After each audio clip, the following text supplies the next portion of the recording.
When you come to America, I want you to make love to me. The seductive words Tina Turner whispered to a man she'd just met who was 16 years her junior, sparking a romance that would one day save her kidney as revealed in her memoir. My wedding day could not have been more perfect or spectacular, and no one minded a bit that the bride was aged 73. I'd organized the whole thing myself, and that included importing more than 100,000 roses to bedeck the grounds of our home in Switzerland. As friends gathered, sipping champagne on that glorious day in July 2013, the air was filled with the most wonderful scent. A lot of thought had gone into my choice of wedding music. If you listen to Frank Sinatra's My Way, the words fit my life perfectly. The record shows I took the blows and did it my way. I had to have that one. Despite my famously abusive first marriage to Ike Turner, I'd managed to find love beyond my wildest dreams. It was only as we gathered for photographs that I started to feel a little odd. It must be the heat, I thought, or the dress and Armani confection of green taffeta,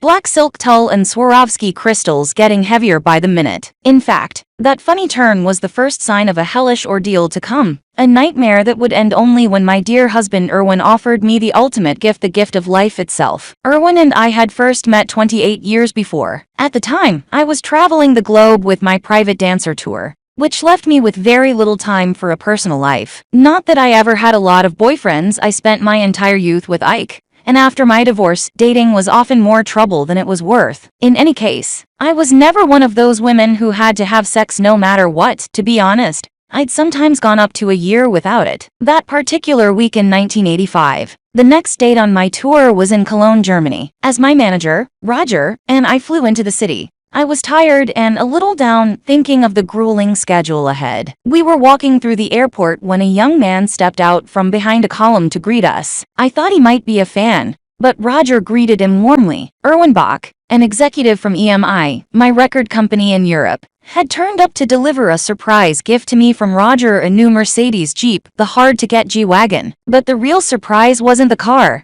it was the man. My heart suddenly started to beat boom. Boom, boom, drowning out all other sounds. My hands were ice cold. So this is what they call love at first sight, I thought. Oh my god, I am not ready for this. Roger hopped into a waiting limousine while I got into the G-Wagon with Erwin, so he could tell me all about it. While driving me to the hotel, I studied his profile. He was young, about 30, I guess, and he was very pretty, though not in a conventional way. Dark hair, really great hands. There's something about a man's hands. Suddenly, I felt very insecure about my looks. I was wearing an Issey Miyake sweater with leather jeans, rock and roll stuff, and my hair was big in those days. But if you ask me, I didn't look so good, and I doubt that Erwin found me attractive. Oh, and if the hair wasn't enough of a turnoff, I was 46, divorced and the mother of 2 sons and 2 stepsons, who were now practically men themselves. What was going through Erwin's mind? Later, much later, I found out that he'd felt the same inexplicable electrical charge. When he looked at me, he said, he didn't see the star or my skin color or any other details. He just saw a very desirable woman. In the G-Wagon, our conversation was a little strained. We managed to chat haltingly about the dashboard and other innocuous subjects,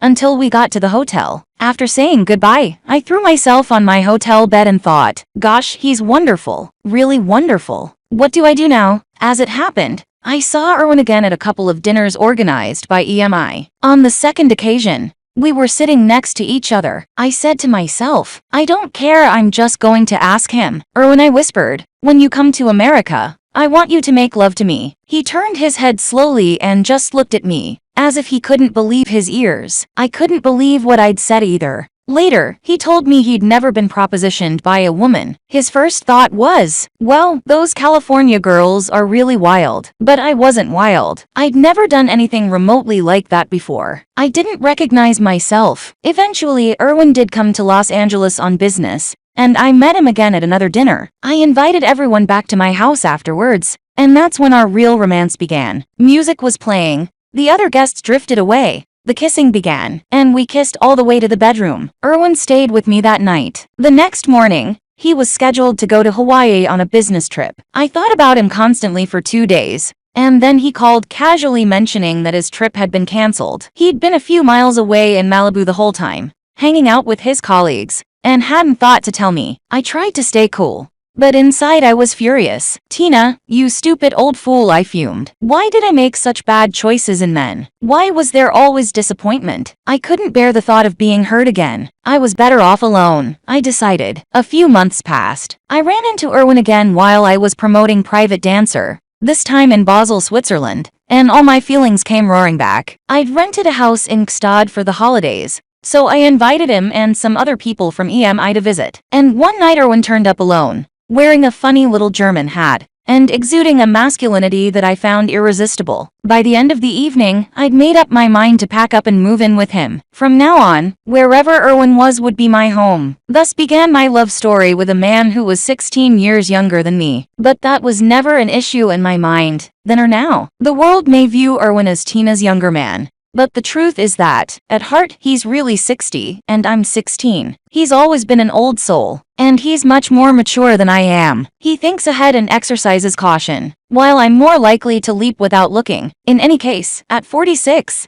I didn't look older than Erwin, who was 30. I never think about the age difference. I don't even feel I need to work at looking pretty in bed. I'm past that. What's love got to do with it? A lot. So I made the right decision when I packed my 10 Louis Vuitton suitcases and headed for Erwin's 2-room apartment near Cologne. It contained a great sound system, I noticed, but not much else. When I got to know Erwin a little better, I learned that minimalist is his middle name. He hates stuff. Me, I'll cover every surface with books, candles, photographs, potpourri, anything to add personality. So my first thought was, well, this room really needs decorating. I waited till Erwin had to fly to Brazil on business, then did a whirlwind shop at a home interior store and rearranged everything in his flat. It was supposed to be a big surprise, and it was. He was horrified. Everywhere he looked there was stuff and more stuff. Luckily, a friend joined us for dinner that night, so Erwin had to contain his aggravation. By the next day, he had calmed down a little. Isn't it funny he had a harder time adjusting to new furniture than to the new woman in his life? We survived that battle,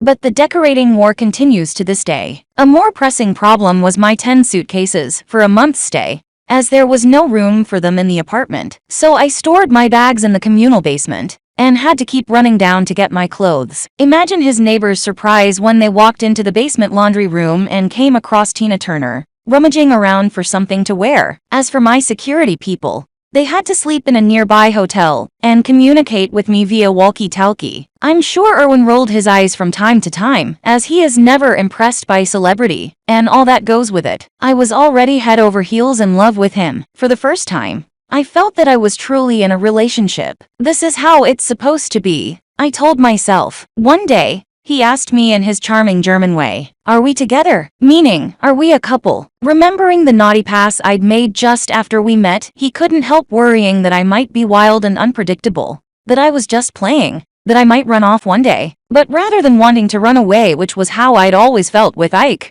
I just wanted to be with Erwin more and more. I wasn't looking for a husband. I just wanted to be loved. Childhood never loved. Past relationships never loved. My whole life never really loved. More than anything, I needed to feel that Erwin loved me. And he did. He really did. In 1989, when I was about to turn 50, he proposed. But I wasn't certain how I felt about marriage. Marriage can change things and, in my experience, not always for the better. For the next few years, we spent a lot of time together in Cologne and in a house that I bought in the south of France. Then in 1995, when Erwin was asked to run the EMI office in Switzerland, I accompanied him like a good German Frau. We moved into an old-fashioned villa on Lake Zurich, called the Chateau Algonquin. I felt good. I'd never smoked or taken drugs. I was still in good shape after 50 years of intensive stage workouts. I still looked pretty good too. In 2013, German Vogue asked me to be on its cover. I think I can safely say that, at 73,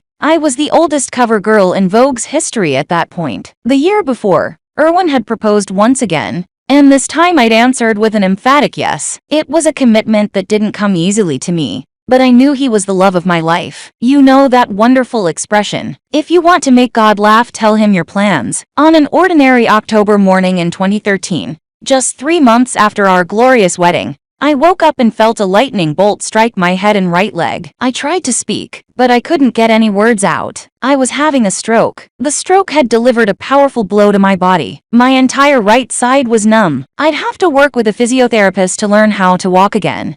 the doctor told me, and using my right hand would be a problem. But the psychological effects were even more profound. I was miserable. The battle for recovery left me with no strength or vitality, and I wasn't just dealing with the aftermath of the stroke. My doctor was concerned that my high blood pressure might be affecting my kidneys, so he referred me to a specialist. Dr. Georg Bleich, an expert nephrologist, broke the news that my kidneys were performing at only 35% of their normal function. We'd need to monitor them carefully, he said, prescribing yet more medication to control my blood pressure. What I didn't realize was that there were bigger battles ahead. Battles that would leave me wondering, how did I go from being the picture of health, a cover girl, a bride for God's sake, to this? After a while, I began to resent the drugs I was taking to control my high blood pressure.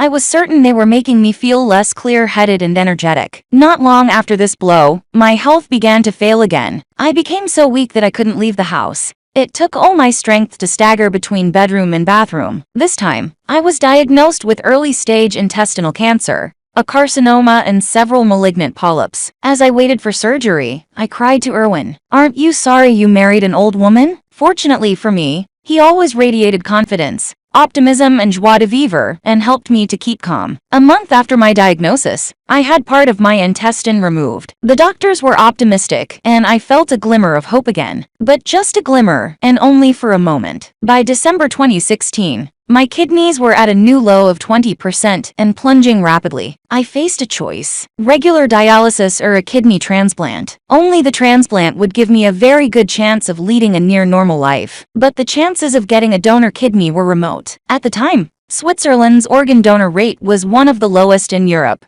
which meant that, at 75, I'd probably never rise to the top of the waiting list. So Dr. Bleich scheduled me to start dialysis. Oh no. No, I told him. I'm not living on a machine. It wasn't my idea of life. But the toxins in my body had started taking over. I couldn't eat. I was surviving, but not living. I began to think about death. If my kidneys were going and it was time for me to die, I could accept that. It was okay. When it's time, it's really time. I didn't mind the thought of dying, but I was concerned about how I would go. One of the benefits of living in Switzerland is that assisted suicide is legal, although the patient has to inject the lethal drug herself. There are several organizations that facilitate the process, including Exit and Dignitas. I signed up to be a member of Exit just in case. I think that's when the idea of my death became a reality for Erwin. He was very emotional about not wanting to lose me, not wanting me to leave. He said he didn't want another woman